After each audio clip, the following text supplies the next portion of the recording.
Hello and welcome to episode 6 of Wrestling for One. 6 already. Wow. Okay.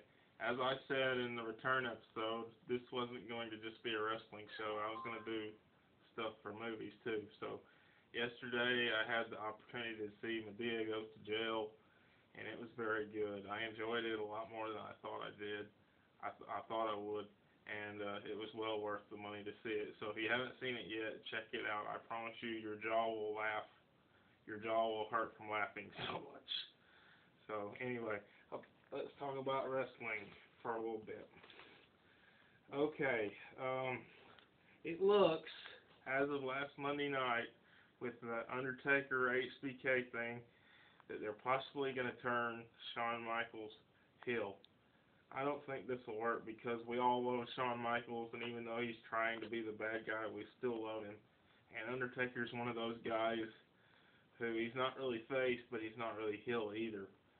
So he's much better off as a loner. He kind of does his own thing and, stuff like that. So in my opinion, they'll try to make Shawn Michaels heel, but it'll be one of those matches like Rock versus Hogan where the crowd will be split right down the middle. I myself am going to be cheering for Taker, even though it's going to be hard just because of the undefeated streak. So we'll just have to see how that goes. Anyway, moving on. Rey Mysterio. He is possibly in line for a Intercontinental title match at WrestleMania. If he gets it, then that means that this will be the first time that the IC title has been defended at WrestleMania in a long time. I can't remember the last time it was defended at WrestleMania. Was it defended at WrestleMania 19, cameraman? I don't think so. I don't remember.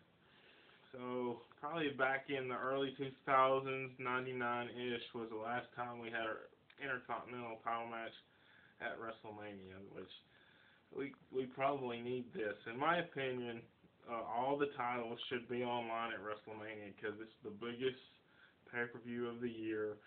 All the champions should have the right to showcase their ability, and maybe that's what they're doing this year. Sorry for the noise in the background. Now, moving on, Ric Flair did not come out of retirement. Good. Thank you, Rick, for not doing that, because after the send-off he got, Go ahead. After the send-off he got, he should never come out of retirement.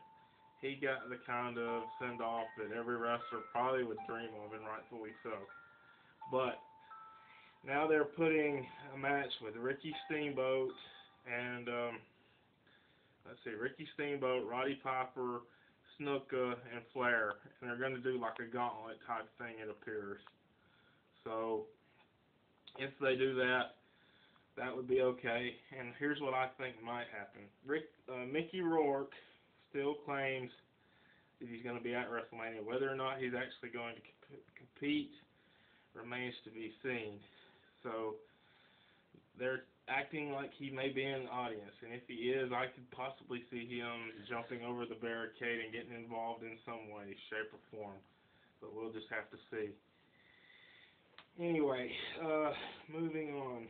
Okay, this weekend I'm going to a wrestling show in Coleman, and the main reason I'm going is because it's going to feature a wrestler. Most of y'all probably know who he is, named Raven.